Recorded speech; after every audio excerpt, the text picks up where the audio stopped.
Welcome everybody to this special Taupō District Council meeting on Friday 31st of May. Welcome to quite a crowd online. See you all, and for those who will eventually watch this recording later on. Can I ask Councillor Anna Park to start with karakia. Tuia ki te Māori o te whenua, tuia ki te mana o te tangata, tuia ki te pono, te aroha, he piki, he eke, ki te taumata, huie, Thank you for that. Next call for apologies. We have one from Councillor Leonard and also from Councillor Rankin. Any other? Yep. And Mayor David, who is in Christchurch. Thank you for reminding me, which is why I'm sitting here. And has anyone heard from Councillor Fletcher, or are we expecting online? Right, thank you. I'm happy to move the apologies. Have a second for that, please. Councillor Shepherd, all in favour? Aye. Right, conflicts of interest. There being none, we'll move on. Confirmation of the minutes. None. There are no minutes to be confirmed. No. Moving on to item 5.1, review and adoption of the waste minimisation and management plan. Brent, I understand you are unwell. And unmute. Thank you, through you, Mr. Chair. Yes, unfortunately, I've picked up the COVID bug and unable to attend today, but which is fairly disappointing because adoption of the draft WMP going out to consultation means that we can tick off a big piece of work that's been undertaken by many staff members across the organisation to help us get here. So yes, unfortunately I'm not there, but I'm definitely here to answer any questions you may have. Thank you for that. Are there any questions on the item we've had in the agenda? Oh, Mr. Campbell. yeah, my apologies to Chair, but it's unrelated question.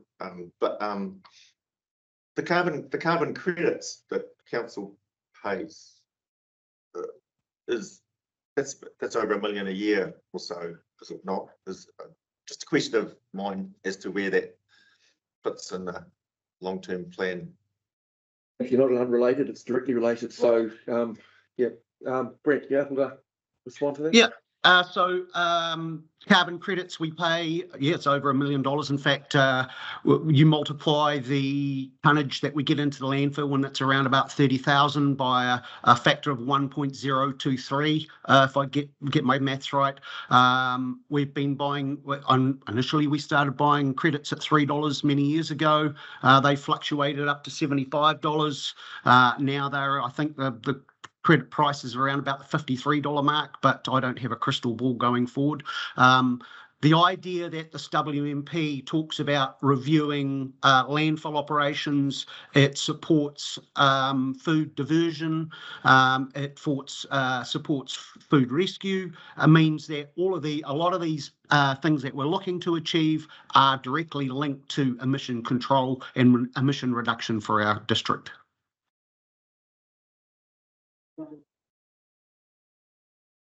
Thank you for that. So, Danny. Oh, sorry. Something I said, I think, saying the pyramids coming online is just a tiny bit late. You said text. I want to interrupt, Brett. No, it's all right. Any other questions? Just a comment from me, Brent and the team. Thank you for what, from my reading, is an incredibly comprehensive document. Covers an enormous amount of ground. And I don't mean that just in the landfill. That was quite insightful. So please pass on our thanks and accept our thanks yourself and to the team for a significant body of work at the Lachlan. Sort of side question to Brent. So I know there's a bit of with this change, we've sort of stretched out these existing arrangements for another year and everything else. Have you got landed with a good place with the actual different contractors and whomever that we're using in terms of that transition and everything else? Well, unfortunately, because of our delay in the LTP, we can't award a contract for any service delivery until we've finished that process. So the contractors that are operating at the moment, we've had a great relationship, and it's over probably close to 25 to 30 years of relationship with EnviroWaste. The other the two contractors that are down on the list of potential new service providers are comfortable where they are in regards to where we've got to in a procurement process. So to answer your question, I think we're in a good place. Obviously, we'll need to go through this consultation phase with the service provision, and I think you might see some comms coming out on that fairly soon. But yeah, to answer your question, I think we're in a good place at the moment. Thanks, Brent. That's fine. Yeah, thank you, through the chair. Look, I hope I'm not jumping ahead because I mean we've been going through this for years, it feels like, and staff have done an amazing job. But can I ask a question around the comms plan, or am I jumping too far ahead? Well, the draft comms plan is part of the agenda item, so. Thank you, particularly Mayor. Go ahead. Just through the chair, just in regards to the risks and mitigation factors, which are very valid, and about people not being inspired to have their say. I can completely understand that because of the timing of the LTP that we're going out with next week, or the draft, apologies. And there's so much happening out there at the moment with the budget and everything else in the world. Can I suggest that one of the channels, I see that you've got newsletters, but I think that's really important that we engage with our youth. I mean, everything we're doing is for future generations. Like, we want to keep our current residents and ratepayers and older people safe and living in a great place, but we're actually setting things up. These are all legacy projects. So if I can help in any way, but if I can encourage that we actually engage with youth, because it's them that are going to go home and have those dinner table conversations, and who we talk to on a day-to-day basis about what goes in what bin and what that lid's now going in the rubbish and whatnot. But if I can suggest that we pay attention to our future leaders of the community and those that will be future business owners and things, that we might get some more engagement. And I'm happy to help in any way. I'm just not throwing you something else to do. Thank you. Thank you for that. Can I throw an answer at that? And then probably Laurie might want to have also a bit of a go at providing some feedback. Shannon, our waste minimisation officer, is constantly in our schools educating pretty much on a daily basis with our young people in regards to waste and waste minimisation, and these things that we are talking about in the WMP. Our key rollouts are a focus of what we are working with our young people on and getting feedback. So Anna, I'd love to be able to work with you to extend that coverage if there's any way that we can do that. But we will be in that school space, and Laurie might have some more points to say possibly in that. Yeah, just thank you through the chair, Brent. I know what a wonderful job that our council staff do, and I wasn't saying that they don't. I just think we just need to aim it to our future and not sort of the older generations, but we need to look forward. And I really think that we might be able to inspire and get better buy-in if we pay more attention that way, with no disrespect to the older people of our district. So Laurie, did you want to add anything to that, or you're happy? No, just tautoko what Councillor Parker said, and I'll pass that back to the team. But as Brent has mentioned, his team does a lot of work in schools already, and I know there's going to be youth engagement as part of the LTP consultation process as well. Yep. Happy to help. Councillor Campbell. I'm going to suggest that comms team confer with Councillor Shepherd, because I think she's got a cartoony thing which seems appropriate for communicating to young people. That the cartoony thing you've put out before. Oh, okay. Yeah, So we can talk about that, yeah. sure. No problem. maybe an offline conversation. Yeah, I think so. There's no more Oh, just one. question, Councillor Shepherd. Thank you, Brent. I know that this is largely to meet legislative requirements, but it's never cut and dry, is it? And I know we've challenged your thinking along the way, and you've been right up there to, meet that challenge. So well done on producing this report. And I think we're heading in the right direction. So on that basis, I would be happy to. Thank you. Just having moved it, could we have recommendations on screen?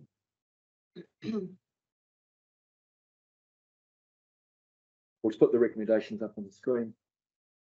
So we've got bullet points 1 through 4. Councillor Shepherd has moved. Have a seconder, please. Councillor Park. All in favour? Right. Against? Carried. Thanks, Brent. You all. Next item, 5.2, adoption of the supporting information for the long-term plan 2024-34 consultation document. Kendall, welcome back. This side of the audit. We survived. We did great.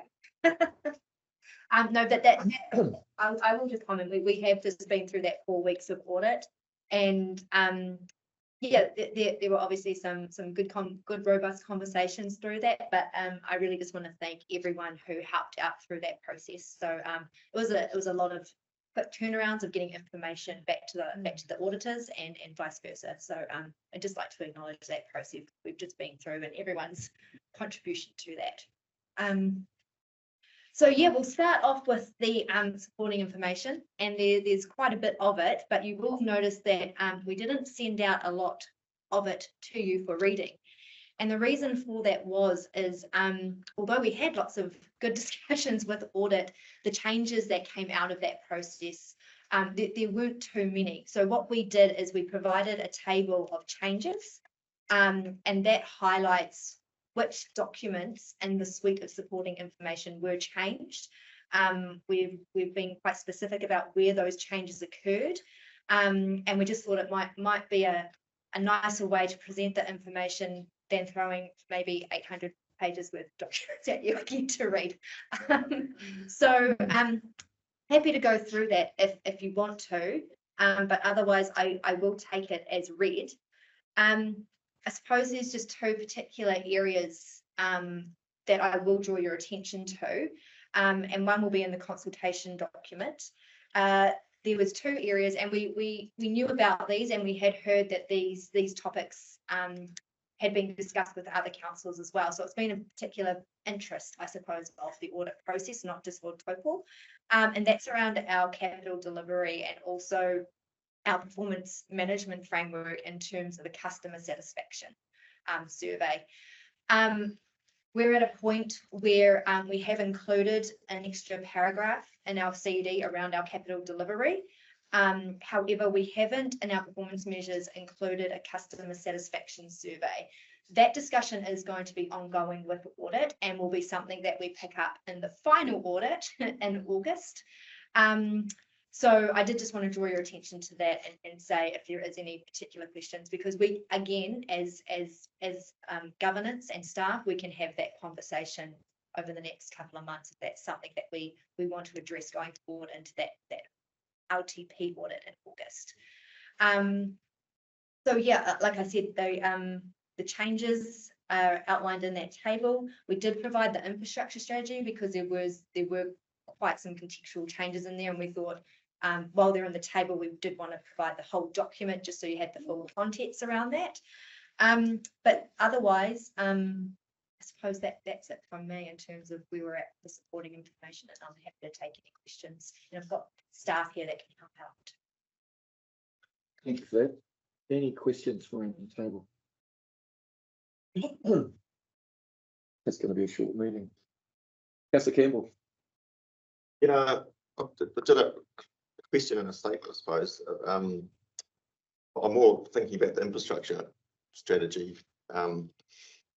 I mean, we've got a forecast for just a general comment first. Rates are forecast up to around 10%, or what's the number? We landed on 9 or so. The first year? Yeah. 11. Yes, yeah, around 10% for the next couple of years, then into flatten out. I mean, that's the forecast. But if we start looking at the last few long-term plans, we can see that the forecasts aren't always very accurate. I mean, for example, the 2021 LTP, we should be hitting, according to that, 3.74% rates rise now, after we cleared the hump of 22 and 23. So, I mean, there are always unknown. There's unknown unknowns. I mean, it's hard to factor the unknowns in there, but yeah, should we believe the forecasts now? I suppose what I'm trying to say. Are we going to have another long-term plan in 2020? Where do we come out to? 27? I don't know. Well, are we going to be talking again about the hump? We're just going to get over till we flatten out. So actually, can I know you got more to say, but that's actually a legitimate question, and it's a good point to be made, because every other council is facing the same. For the record, it would be appropriate to have a response to that now. And I'll ask Sarah to speak to it, and then we'll come to your next point. So thank you for raising that. Yeah, so through the chair, obviously the last few years has been incredibly different from anything else we've seen in the economy. There hasn't been a time in my memory where China shut down, we faced supply issues along with the central government injecting a lot of money in the economy. Infrastructure construction has increased massively. So I think one year we got about a 20% uplift in what it cost us to deliver infrastructure, which is you know, pretty incredible, particularly because of how council does their funding. So we obviously fund depreciation on our whole network. So when you get infrastructure inflation, it doesn't just affect what you're going to deliver, but it affects the depreciation on your whole asset network, because it all gets revalued, and what you're going to deliver over the next few years is more expensive. So massive cost there. We also had a set of extreme weather events that has substantially changed our insurance and our insurance inflationary environment as well. So it costs us a lot to insure our assets. So there's been some, you know, incredible circumstances in the last few years that have changed. So I think the economic environment over at last long-term plan, the predictions for inflation were, you know, somewhere in line with what central government targets were, between the 2% and 3%, and obviously we didn't see that, and the financial environment has been challenged by that inflationary numbers, which is exactly what central government's trying to get on top of at the moment. But then to get on top of it, they increase your interest. You know, they have to put money in that. They have to increase interest to then target inflation, which then increases our costs again. So it has been an incredibly challenging circumstance, and I get what you're saying. And that is actually why there's a little bit of work being done in the local government sector to look at the validity of long-term plans, because of that exact reason. So obviously the closer it is, the more likely you will be able to predict what's happening. The further out, the more unpredictable it does get. So there is that question being faced in the sector as well, the validity of long-term plans. I'll just come back to Councillor Campbell. Your next point. Oh yeah, I mean, yeah. So I was really going to target. I mean, unknown unknowns is one. Yeah, the unknowns. There's a problem. But I believe we should only focus on doing bang for buck infrastructure that is only absolutely needed, including for future generations. I don't think skimping it too much, or provides meaningful benefits to the community. Skate parks. I mean, some councils have implemented staff cuts to reduce operational spending. I don't think any council can claim that they don't have the capacity to do that. I mean, I've worked at local government before. That's a tricky one. I recognise that. So I suppose that's my comment on the rates thing. But if I focus on the infrastructure now, well, unless you want to, if Anna's, we'll jump to Anna if you like. No. Well, Karen, you've got the floor. Well, if I look at transport right now, just a few comments here. in the infrastructure strategy, I disagree. Well, I can't agree, put it that way. I can't agree with the Northern Access conclusions because we haven't been presented with any substantial evidence to support this not insignificant project. We've apparently spent 200K on consultants to date, and we seem to be just going along on verbal assurances from staff and a few pictures, which I find quite extraordinary for a $70 million line item. For example, there's a statement in there that the existing bridge is not able to take any additional traffic lanes, which is a very big call for me, the transport guy, to swallow, because it means an additional bridge structure is absolutely necessary, and I'm not yet convinced of that. So to just to give some context on that question, I've previously identified line items in the LTP up to 20 times more expensive than I feel necessary. I might have been whittled down to 10 times last draft, I might have noticed, but it hasn't been responded to, and to be honest, I think the proposed removal of those poplar trees in Kinloch in last year's Reserves and Roading Committee received more thorough hearing than we have for this Northern Access project. Thanks for your comments. I'll go back to your introduction to that. But as you said, you don't know what you don't know, and we don't know what we don't know. And that's the case with this.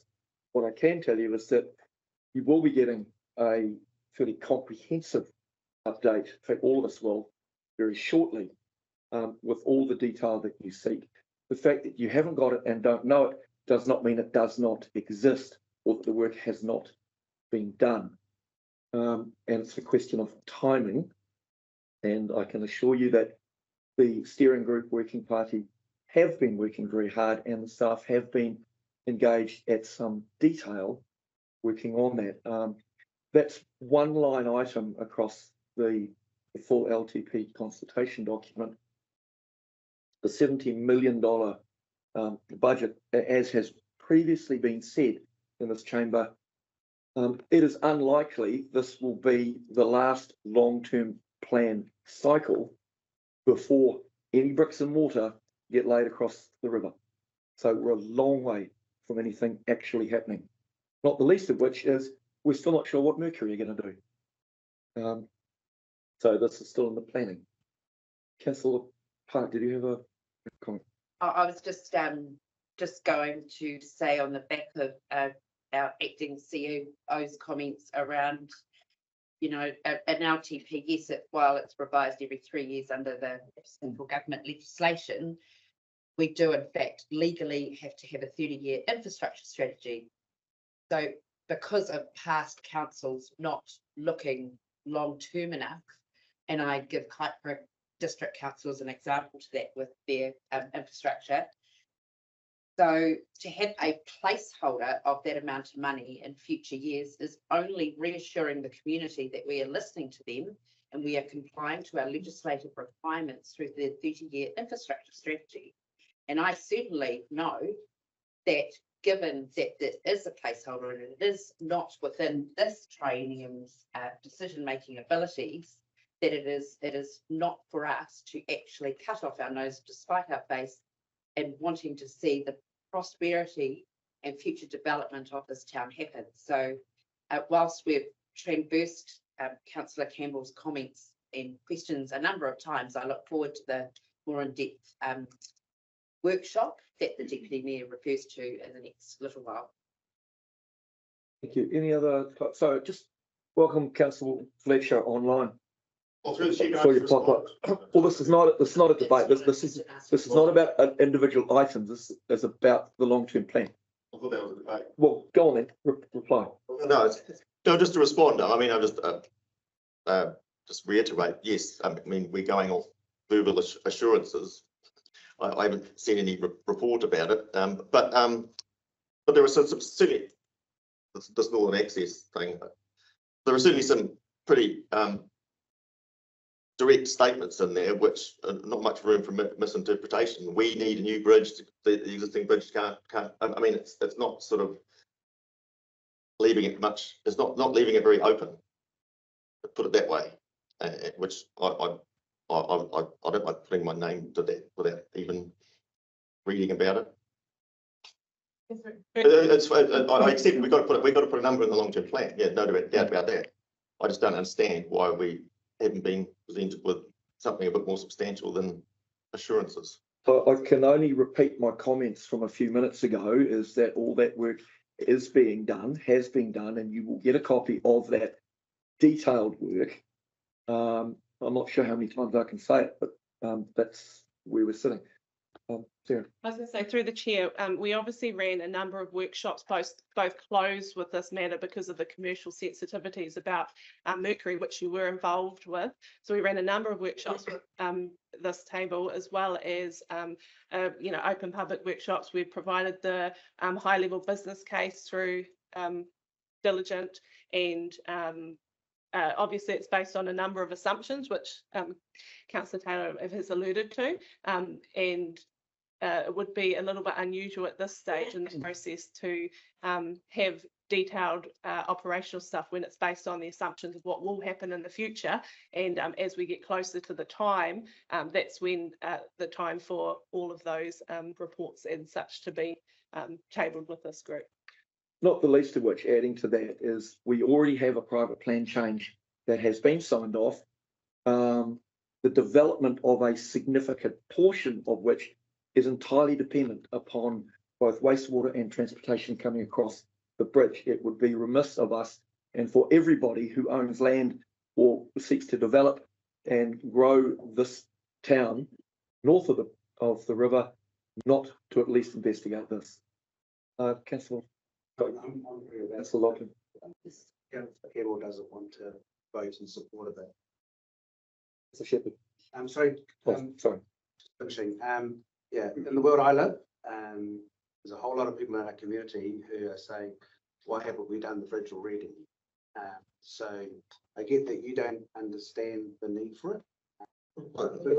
Hang on. The people who live on that side of the road now, and I just visited my walk on Thursday, and the traffic was backed up to, this was just I think this was like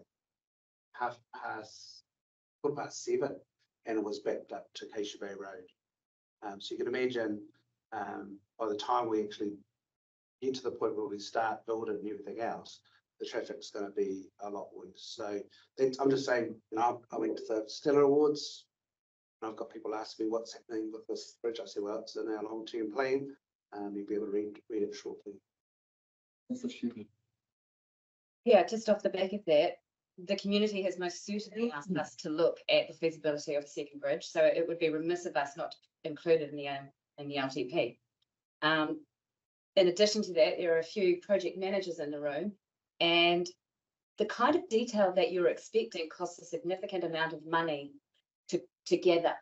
And given that it's not in the next 3 years, we could go to that level if you like and spend all of that money, but then we'll find we'll have to spend more ratepayer money on doing it all over again. So it's a question of timing and doing things in the right order. So I'm quite comfortable with the line item. Thank you. Not the least of which, it's not just the bridge. The bridge is one piece of a much larger puzzle around joining up the transportation into town, where it comes out, and what flows of traffic around town look like.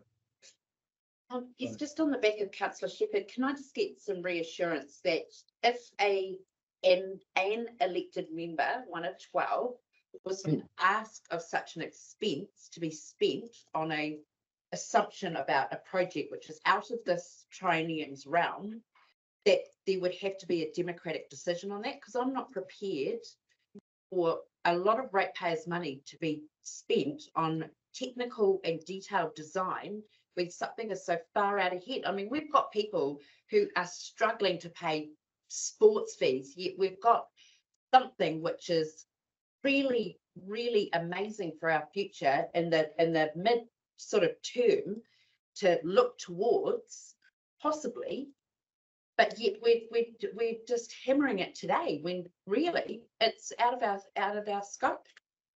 Through the chair, obviously in the planning process, there will be times where that will be budgeted. So outside of that, it would be a unbudgeted expenditure, and as per delegations, you know, the CE only has a certain amount of unbudgeted expenditure they can spend. So yes, it would have to come to council and be through either some planning process or an unbudgeted expenditure resolution of council. So that's fine. I think the key assumptions here too, Councillor Campbell, are those growth assumptions which council did sign off on. And when you, again, planning, there's a heap involved in getting to a, hey, this is what we're going to assume. And one of our core things with this project was our growth assumptions, which were adopted by council, and then obviously, you know, an assumption on what Mercury is going to do, and then what we are going to do. So a lot of those things haven't played out yet. So we just kind of need to, you know, trust in the assumptions that we can make, and then it will be further detailed later on in the process. Well, through the chair, I better respond to all that and just clarify. There is a problem. I do acknowledge there is a problem that needs fixing. I mean, yeah, I'm not trying to deny the problem, but again, I reiterate, I believe we should be only doing bang for buck infrastructure, and there are some sweeping statements in our draft LTP about that. It's not very assuring to me that that is happening, and we've already spent in the order of 200K on a consultant. It seems like we've already spent a whole whack of money. That is, believe you me, I'm a transport guy. That's a fair whack of money. To I think we should have something more substantial by now. Thank you. Appreciate that. I completely agree. We should be doing bang for buck, which is exactly what we're doing. I need to challenge you on your statement that you're the transport guy. You're one of 12 members sitting around the table. You're an elected member. If you're not the transport guy, I actually hold the portfolio of transport and on the regional council for that. Anyway, moving on. Any other comments, Simon? Thank you, Kevin. I think one of the challenges that we've got at this point, comms department are going to be the ones whose shoulders it's going to fall on, is explaining how to ratepayers, when they had a substantial rate increase last year because of the revaluation of properties, and percentages this year. Ratepayers are going to look and see that lesser value properties are going to, percentage-wise, get a greater share of the burden. And I suppose you could make a sweeping statement and say that if you live in a lesser value property, it's quite conceivable that you have lesser income, and the burden in the community is continually falling on those who have the lesser income. So the challenge is going to be our comms department explaining that to people, and for us as councillors also in our long-term plan discussion out in the community, and I'm thinking particularly of my own community in Turangi. There's going to be a different challenge for us as council. Yeah. Through the chair, that is extremely challenging for us as officers as well. Obviously, a lot of the costs increases in particularly in year one, but even right across the long-term plan, are to do with the changing water legislation and regulations we now have to abide by. So that falls on targeted rates and those of those who are connected to our water network. Unfortunately, that does fall on the lower income as a percentage base, not as an increased base. But of course, you know, because it is targeted, it does hit residential low value properties a lot more from a percentage rate. That's exactly not the position you'd ever want to be in, and it is really challenging, and that's something we have worked through, and that's why we've rationalised as much as we can, while recognising the massive inflationary pressures, the pressures from increased legislation, the pressures from increased interest in order for the central government to get on top of the inflation. So yeah, the cost increases have been substantial, and we are in an unfortunate position, and I definitely feel for our lower value residential. I would just like to remind council that obviously that's the reason why we're going out with a proposed increase for electricity generators as well, and utilities, because we looked at the affordability of the community and tried to make an allowance for that. But again, it just in the scheme of the cost increases on the water services and all of the other things we've talked about already, it hasn't, it's obviously shifted it, but it hasn't shifted it probably to as favourably as we'd like to for residential. Ideally, the increases would be right across the community. Just a further comment, with nothing to do with that, but thank you very much, Sharon. That's pretty much, as well too. Are our ratepayers going to notice the difference, for instance, when they pick up the telephone or they make a service request on MTNO? Are they going to actually notice the difference in our servicing, or do you think, I'm not sure I'm asking this question to, I suppose I'm asking it to Kendall, are they going to still have a fine, excellent service that they're receiving at present from the service requests? The green side. Through the chair, yes, I do believe we'll still be having the best service that we can provide to our community.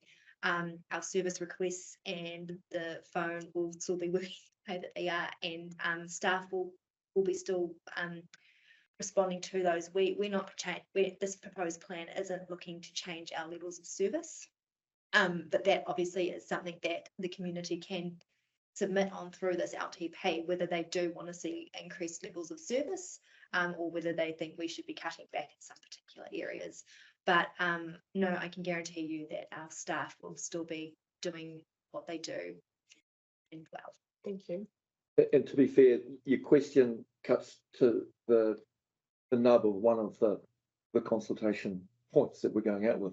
And just so we're really clear, we're not actually signing anything off today other than a consultation document, and we will be doing all this again at the end of this process to actually sign these things into action. So this is about asking the community, what say you on what we've prepared, or what staff have prepared. Yeah?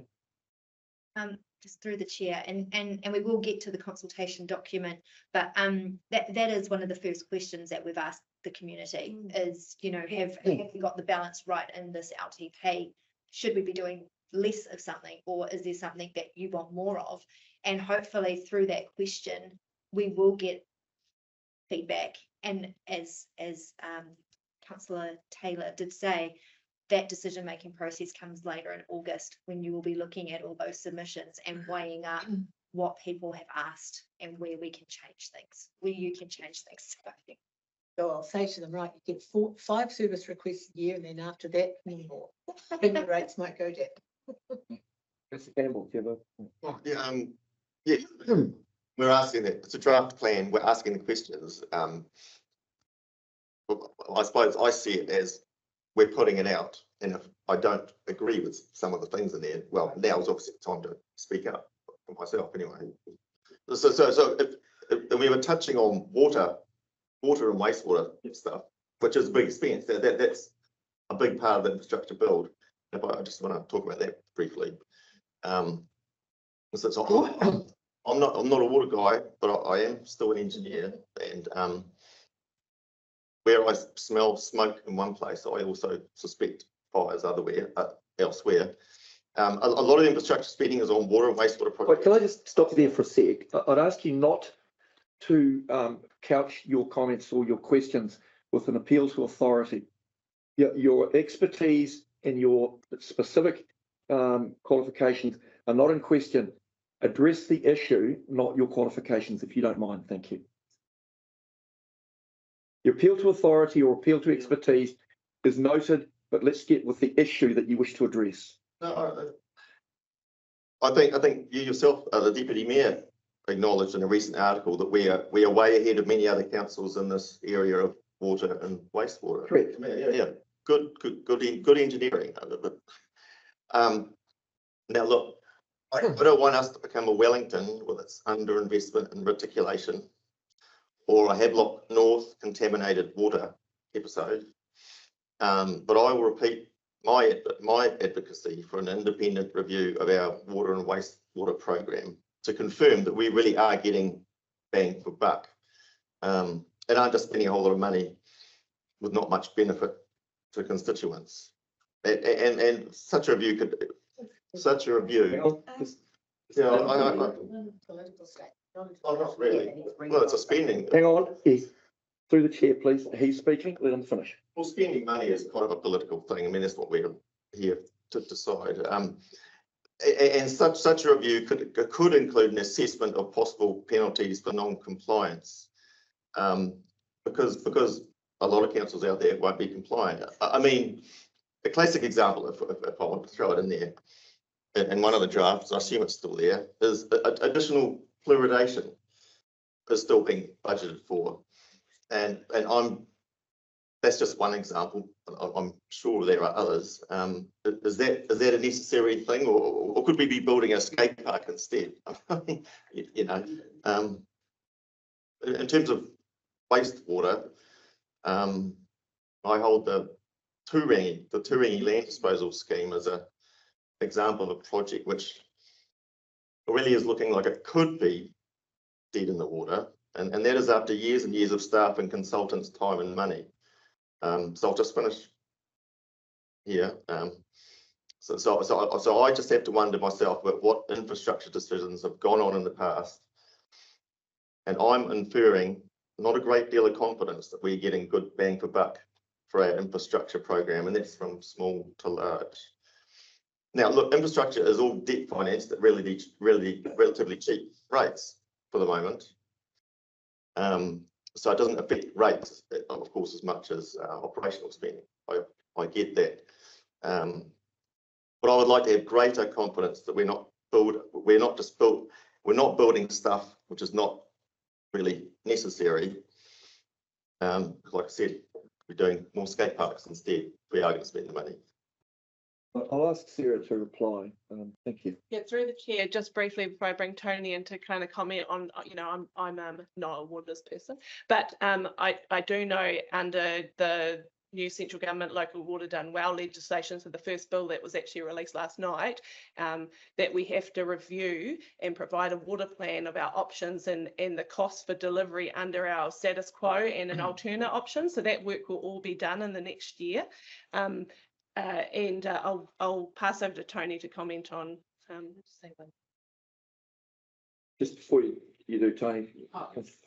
Sorry, I just to add, I actually had reassurance on this through one of, and I'm not sure whether it was staff or an audit change, but in the table of changes where they talk about significant forecasting assumptions, that the delivery of capital works program assumption level uncertainty went from medium to high, and we have a really well-rounded risk and assurance committee which has independent members, and one of those being an independent chair who has vast experience and is very, very capable and has worked alongside a lot of different councils. So I'm very comfortable in the space.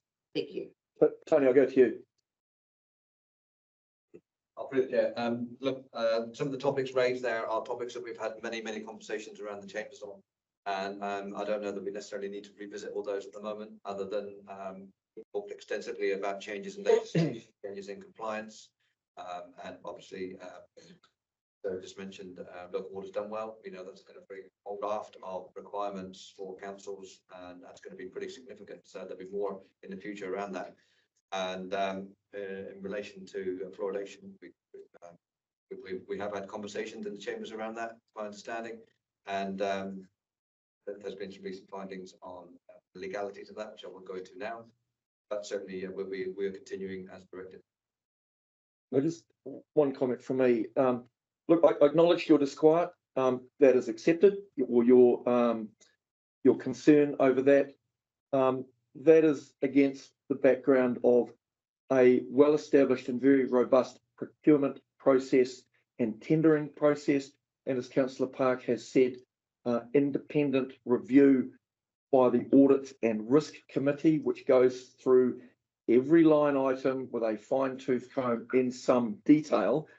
Plus, we've also had Audit New Zealand go through this document and all of our other work and look for any discrepancies and any concerns they've got. So I'm quite comfortable with what we've got. Appreciate you're not. That's your opinion, and we're all entitled to those, which is fine. Just hang on a minute. Councillor Williamson. Thanks, David. I think just backing up your comments regarding the procurement tendering process, I'm pretty robust. I'm quite confident. Council does review it from time to time.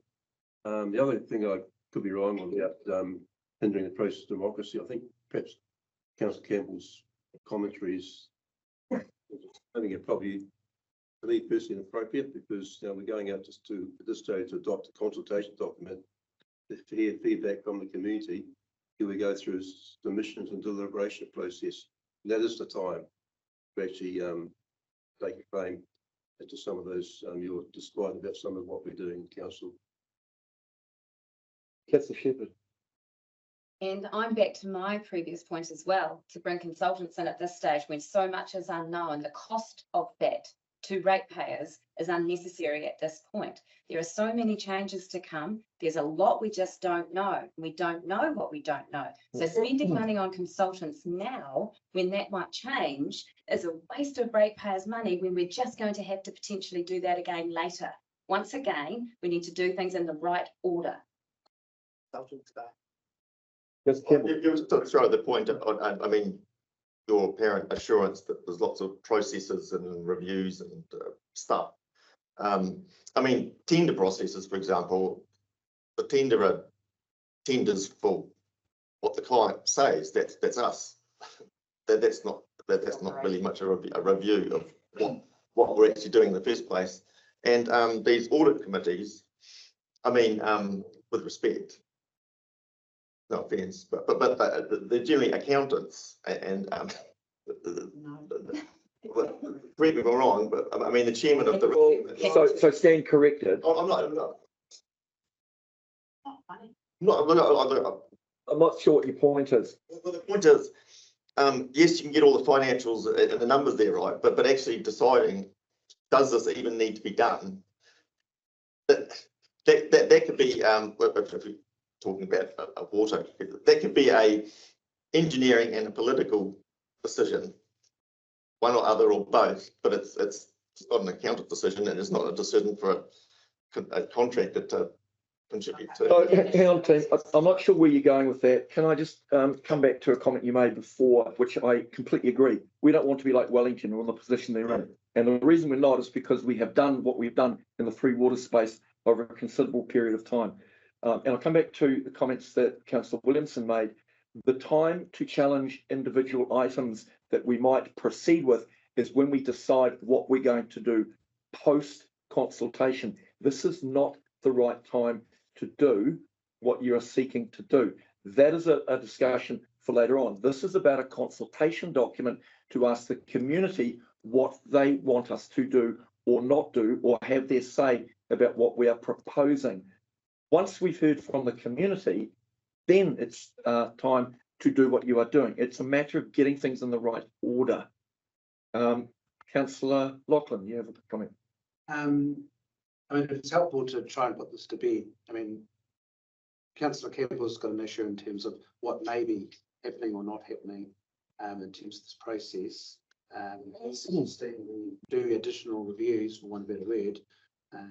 I think that the simplest approach is for us to put a resolution to say that we do or don't want to do additional review work, and then just move on with the rest of the day, if that's going to give certainty in terms of this discussion. I mean, I don't think it will end, but nonetheless, I'm happy to move that way if that's going to move us forward. Thank you for your suggestion. I'm going to suggest no at this stage. We have an agenda. We have an agenda item we are debating. Once we've had that debate, we'll put the recommendation on the screen and we'll vote whether we put it out for consultation or not. If we decide not to, well, it will put us in a difficult position. No man's land, I suspect. But that's where the debate is today. I'll come to you in a minute, Anna. Councillor Greenslade. I suppose in layman's terms, Councillor, I'd like to ask our CFO, have we balanced our books? Yeah, so through the chair, there obviously we've got a lot of financial statements in here, and it can be quite overwhelming. I get that, but in the financial strategy, which is a key document, it shows very strong financial outcomes for the community, and you know, there is an increased pressure on rates, so that's evident. But obviously, from a affordability perspective, from a are we taking on too much debt perspective, you know, we're definitely not. Are we doing the right things by maintaining our assets? Yeah, again, a lot of benchmarks in there about that, and I believe the only benchmark we breach is that reliance on rates later in the long-term plan, with an assumption that the central government funding is just not going to be what it was before. Mr. Clark, you have a comment? Yeah, just before you move it on, Deputy Mayor, to the next point, I just, or the next topic of this draft strategy, can I just also add that, yes, the next step after the consultation with the public is a good place to have the debate. We have also spent like literally the last 18 months going through workshops, going through all these drafts, policies and strategies. So we have all had months and months and months and loads of start time with the technical experts in the room and the different teams to go through this. So yeah, I just wanted to reiterate, it's not just the next step after this comes back from the public, but I mean, this is the best part of what we've been doing for the last 18 months, and that the staff time has been appreciated through that. So for those that might have jumped online who don't know the background to it, this has been well transversed. The draft's been through Audit New Zealand, and we're ready to go and to read out statements that have been pre-written on just a draft to go out, but the public to have their say probably needs to stop now, and we need to move on. So can I just come back to Kendall? Just wonder if there is any other major items that have bounced back from audit that you would want to bring to our attention, or that you think we should pay more particular attention to? Yeah, so like I mentioned previously, the big conversations that we have had were around our capital delivery, and then around our performance measures in terms of the customer satisfaction. Those, I would say, from my perspective, have been the two longer discussions between ourselves and audit. And as I indicated before, those two particular ones will be ongoing.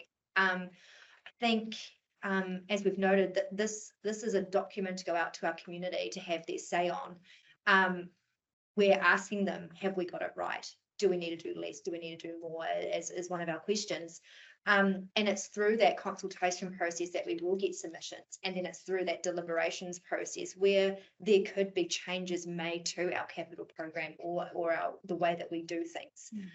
It's not until we continue to go through that process that we will actually have a place where we can land, which we will know what the future does look like and what we're going to deliver, and also for staff and yourselves, that conversation with audit around our capital delivery as well. So as I said, those are the two, from my perspective, the two larger conversations that we've been having and will be ongoing. Thank you. We've got two councillors online. Kirsty, Karen, is there any comments you want to throw into the conversation at this stage? Yeah, just backing up what everyone else has been saying. There's an order that things get done in, and there's no point wasting money on doing lots of research and reports to make a decision that's going to happen, you know, far in the future. That also, like, for example, the bridge, that also requires other parties to be involved. That needs to come at, you know, the appropriate stage. And the work that we've done already has got us to this point. We've also got the community talking about a bridge. So, you know, this is the chance where the community gets to have their say.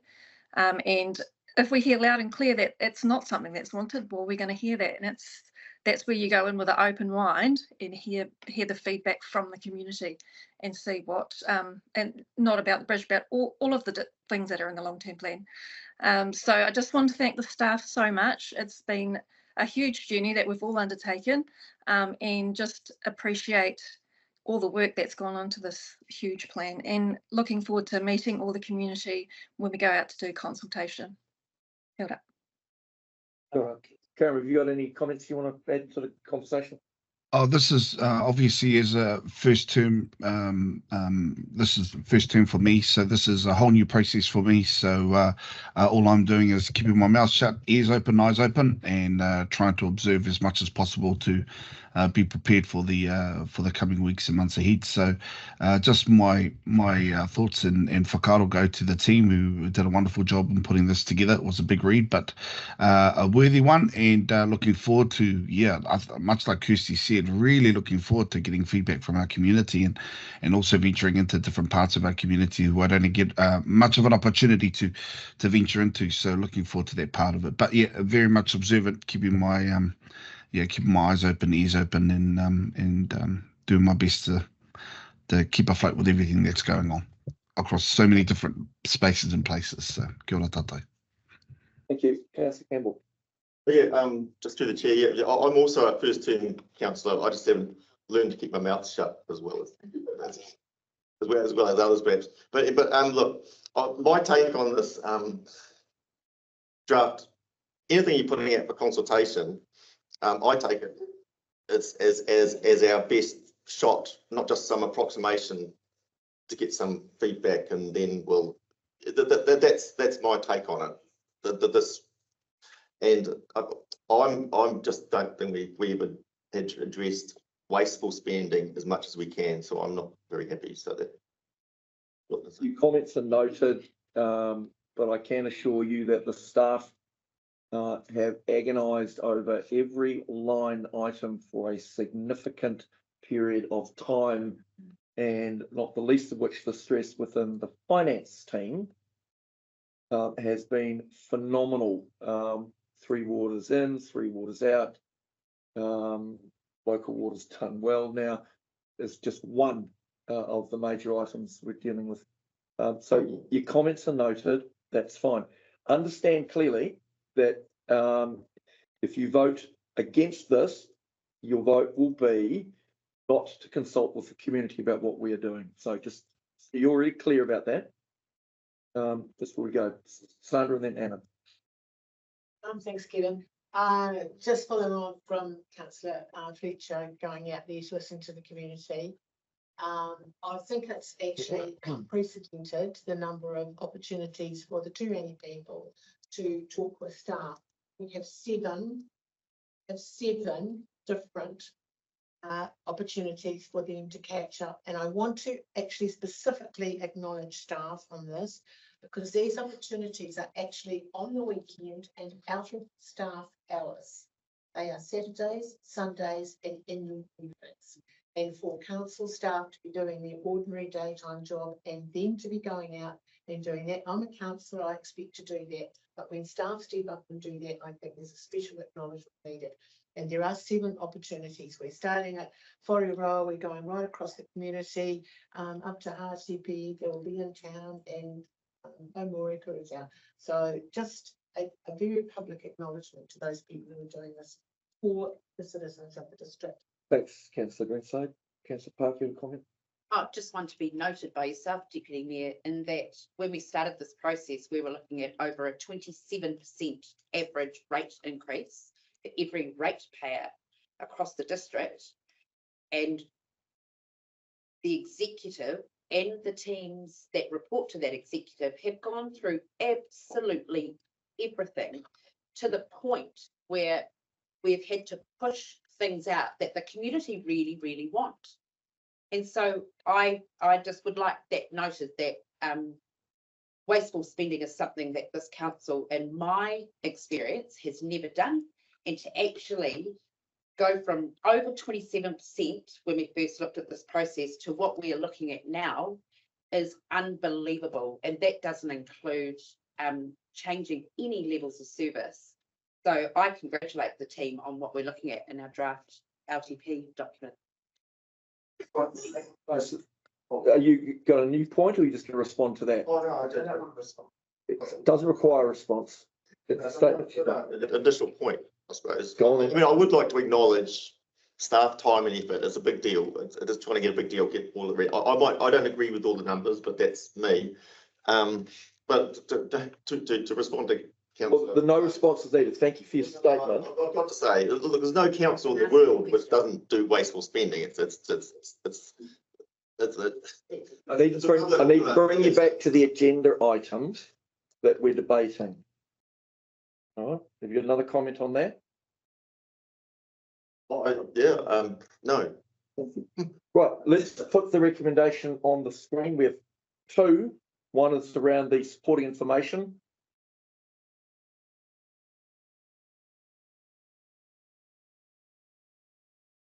Which is a nice little read.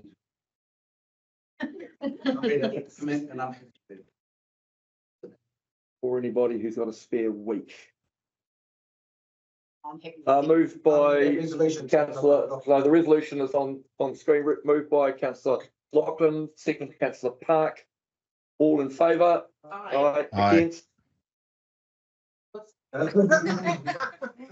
Delayed, aye, thank you. Thank you. I just want to voice my abstain from that. Just hang on, no comment is required. So I'm not addressing you. No comment from anyone else. Noted your abstention from that. Just on the basis that No.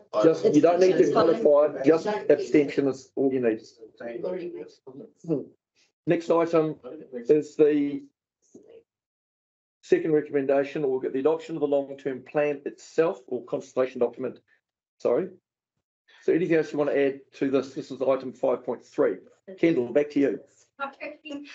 So through the chair, yes, the next agenda item is the consultation document. I just wanted to indicate that we have tabled the design version this morning with you. Just given the timing with our audit process and trying to make sure we got everything right in that from the track change version that you did receive on Tuesday, we have had to table. So apologies, we were hoping to get it to you earlier, but it's looking great. So I just really want to commend our communications team who have done an amazing job on getting that to the table today. Again, just wanted to raise just two particular points that we have included in this. That was the conversation just around our capital delivery, that we do see that did come through that audit process.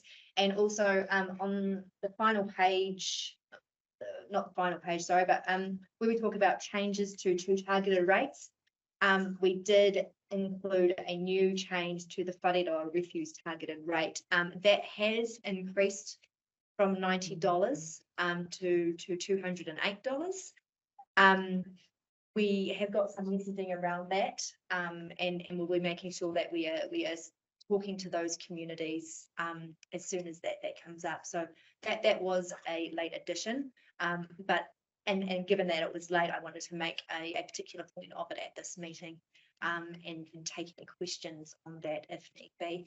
But otherwise, again, I just want to say thank you for all your time that you have put into getting it to this point, and staff as well, and happy to take questions. I note that by reading through the documents, that whareroa increase on the basis of nothing changed in the last 4 years. Is that right? Yeah. Hang on, sorry, we've got. Oh, excuse me, I read the number of 10 years. 10 years, sorry. Yeah, sorry, it's moving on. So it hasn't changed for 10 years. A little bit of context that might be helpful to know is that whareroa currently don't have a kitchen, so they do have 24/7, 365 access to their station. So this is to pay for that, but it hasn't been. It has got a cost from 90.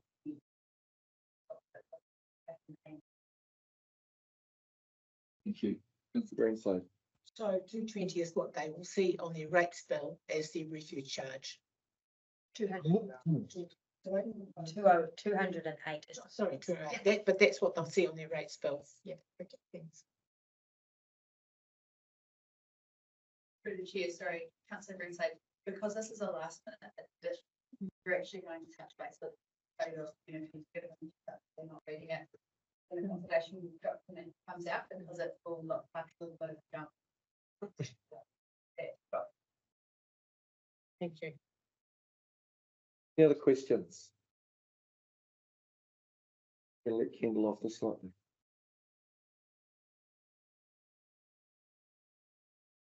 All right. Just before we put the recommendation on, put it up before we move and second that. I just want to formally thank all of the staff for the incredible amount of work that has been done over the last several months. We are late with this, not through any fault of anybody in this room or sitting in council offices around the district. It's primarily down to a change of government and three waters in and out and round and about. I'm conscious of the enormous amount of work that's gone into this. And I want to record on behalf of everyone around the table, elected members, our sincere thanks and gratitude for that. Kendall, you've been the face of this, and thank you for collating and putting it all together and presenting it to us. But I'm also conscious that there's a big team behind you have come to the party on this. Yeah. So thank you. Councillor Campbell, you have a comment there. Yeah, just sorry, a question. I read some article. Are we just about last off the blocks in terms of councils around the country kicking off our long-term plan? Through the chair, I think we got the stats at a recent Taipō sector event I was at, and I think it was 19 councils decided not to do a long-term plan at all. So they were doing the enhanced annual plan option. 67. 67, right, yeah. They were doing the enhanced annual plan option. There were about 12 that were adopting after June, the 30th of June, so in the same boat as us. A lot of them are trying to get them done before the first rate strike, so we're looking at adopting in July, but we're certainly not alone. There are councils throughout July to September who are adopting late, and then there were obviously allowances made for other councils who were in this extreme weather event situation, so they don't have to do an audited long-term plan. So there was a range of situations actually throughout the sector, which does make it a little bit confusing, but we're definitely not alone. All right. All right. We've got the recommendation motion on screen. Can I have a mover for that, please? Councillor Williamson, second. Councillor Shepherd. All in favour? Aye. Aye. Against? Aye. Carried.